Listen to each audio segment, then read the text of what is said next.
Elephant মাঠে এসেছি। তোমার অনুভূতিটা কেমন? আমার সবচাইতে ফেভারিট একটা প্লেস। আমি আগে থেকে এই প্লেসটা অনেক পছন্দ করতাম।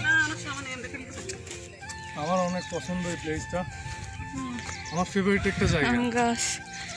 সেই ছোটবেলা থেকে আমি এখানে অনেক টাইম স্পেন্ড করছি, এই জায়গায় অনেক টাইম কাটাইছি। আমার লাইফের অধিকাংশ টাইম আমি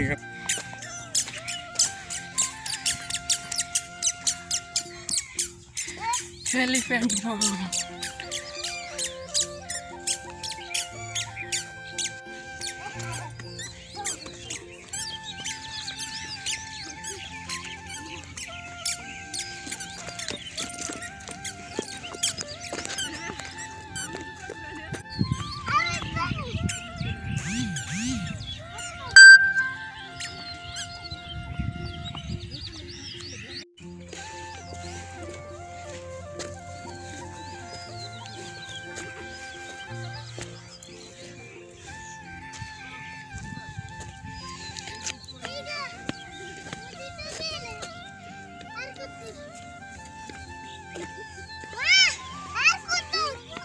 খুশি শেষ।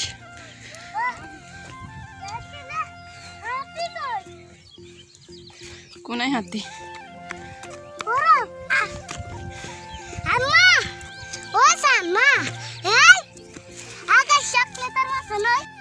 কি অদ্ভুত কথা বললো সে, এটা কেউ ফলো করছেন? আকাশ নাকি চকলেটের মতো? আকাশ আবার চকলেটের মতো হয় নাকি? আসলে ছোটদের মাথায় অনেক কিছু ঘুরে, তাদের কাছে অনেক কিছু অনেক রকম লাগে। আকাশ চকলেটের মতো লাগে, সব কিছু কিন্তু অন্যরকম লাগে। আসসালামু আলাইকুম এভরিওয়ান, সবাই কেমন আছেন? আশা করছি ভালো আছেন। আলহামদুলিল্লাহ আমিও ভালো আছি। চলে আসলাম আবারও নতুন একটা ব্লগ নিয়ে। এটা আমার ছিল ঈদের আগের, অনেক আগেরই ব্লগ। তো আজকে আপনাদের সাথে শেয়ার করি। অনেক দিন হলো কোনো ব্লগ শেয়ার করতে পারছি না, তো এই ব্লগটা আজ আপনাদের সাথে শেয়ার করি। কোথায় ঘুরতে গেলাম সেদিন, আমরা আপু আর ভাইয়াকে নিয়ে চলে গেলাম কাপ্তাই জীবতলী সেনানিবাস হেলিপ্যাডে। এখানে সবকিছুই কিন্তু সেনাবাহিনীর তত্ত্বাবধানে। ওই যে একজন বসে আছে। তো আমরা চলে গেলাম হচ্ছে পিকনিক স্পটে। জায়গাটা অনেক সুন্দর, দেখতে কিন্তু ভালোই লাগে। ফুল গাছের সমারোহ, আর হচ্ছে অনেক সুন্দর সুন্দর স্পিড বোট আছে, বড় বড় বোট আছে। তো এগুলো ওই যে গাছের সারিগুলোর জন্য দেখা যায় না। আর উঁচু নিচু পাহাড়, এত সুন্দর জায়গায় যে দেখেন ছোটবেলার সেই ফুল গাছগুলো আর কি, হলুদ ফুল গাছগুলো যেগুলো দিয়ে আমরা নেকলেস তৈরি করতাম। আর এত সুন্দর একটা মাঠ, অনেকেই আসে এখানে ঘুরতে, বেশিরভাগই পর্যটকেরা এখানে আসে। তা আমাদের যেহেতু বাসার কাছাকাছি, তাই আমরাও গেলাম আমাদের থেকে অল্প একটু। তো এই যে দেখেন পাহাড়ের নিচে কিন্তু এই যে কর্ণফুলী নদীর এখানেও কিছুটা অংশ এসেছে। আর আমার দুই দুষ্টু মিষ্টি ভাগ্নি দোলনায় দুলতেছে। আর ভাইয়া আর আফুকে আমরা ছবি তুলে দেব একটু। আর সবাই বলতেছে ফটোশ্যুট করবে, আর ওরাও কিন্তু ফটোশ্যুট করতেছে, কারণ ওই লোকটাও কিন্তু বিদেশ থেকে আসছে। তো একসাথে বইয়ের সাথে ফটোশ্যুট করতেছে, আর আমি এদিক দিয়ে ভিডিও করতেছি। আমাকে বলতেছে একটু কাপল ছবি তোলার জন্য। আর এই তো নদীর ভিউ, অনেক সুন্দর কিন্তু নদীর ভিউ, জায়গাটাও কিন্তু খুবই সুন্দর। আর আমার হ্যান্ডসাম তো বলতেছে যে একটু হচ্ছে ফটোশ্যুট করো আর একটা ভিডিও করো, এটা আমার রিলস হিসেবে লাগবে। তো আমি একটু ভিডিও করে নিলাম।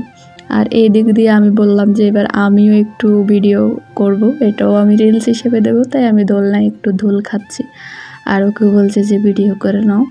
তো এই তো অনেক আনন্দ করলাম। আর আমার হাতে একটা আইসক্রিম খাচ্ছি, সেই ফাঁকে ফাঁকে একটু দোল খাচ্ছি, ভালোই লাগতেছে। তো এই দিক দিয়ে আমরা হচ্ছে রওনা দিলাম, আবার হচ্ছে আরও একটা জায়গা দেখব। তো ফাইনালি সিএনজিটা ছেড়ে দিচ্ছি। আর সন্ধ্যাও হয়ে আসছে, যত সন্ধ্যা হবে তত এখানে হাতির আক্রমণ বাড়বে। এইখানে হচ্ছে মানে হাতির আসা যাওয়া করার রাস্তা। তো যেহেতু পাহাড়ি এলাকা, হাতি তো থাকবে। আর দেখেন মানে এত সুন্দর আকাশ। তো আমরা চলে আসলাম আরেক জায়গায়, এখানে সব কিছুই কিন্তু পানির উপরে। আর সন্ধ্যা হয়ে আসছে, ওই দিন কিন্তু অনেক মেঘ ছিল, অনেক হাওয়া ছিল, সেজন্য আর কি কেউ এখানে ছিল না। আর আমাদেরকেও উঠতে দেয় নাই, না হলে আমরা উঠতাম। আর আমার ভাগিনা বলতেছে আমি এখানে ডুবুস করে পড়ে মরে যাবো, এসে অনেক কথা বলতেছে। তা আমি ওকে থামাচ্ছি। যাই হোক, তো সবাই একটু ছবি টবি তুলে আবার হচ্ছে একটু পাহাড় ভিডিও করে নিলাম। এত উপরে দেখেন এত উপরে নামতে কিন্তু অনেক কষ্ট হয়েছে, আবার উঠতেও কিন্তু অনেক কষ্ট। আমি হাঁপিয়ে গেছি, উঠতে পারছি না। তো ওকে বলতেছি এত কষ্ট উঠতে নামতে, যাই হোক একটু দৌড়ে ধাপে নামলাম। তো এই তো দেখেন অনেক সুন্দর জায়গা, এত সুন্দর ভিউ আমি মানে কখনো দেখিনি। আপনারা যদি আসতে চান অবশ্যই চলে আসবেন। আর জায়গাটা কিন্তু খুবই সুন্দর, পাহাড়ি এলাকা, রাঙ্গামাটি মানেই পাহাড়ি এলাকা। তো এখানেও একটা হচ্ছে মানে বোর্ড সিস্টেমের একটা দিছে পাহাড়ের উপরে। তো আবারও বলতেছে ওরা একটু ভিডিও করার জন্য, তো আমি একটু ভিডিও করে নিলাম যেহেতু পাহাড়ের উপরে। আর এই তো আমি আবারও দোলনায় দোল খাচ্ছি। আজকে আমাদের ভিডিওটি আপনাদের কাছে কেমন লাগলো অবশ্যই কমেন্ট করে জানাবেন। আর ভালো লেগে থাকলে অবশ্যই লাইক কমেন্ট শেয়ার করে দেবেন। এই ছিল আমাদের ঘোরাফেরার ভিডিও।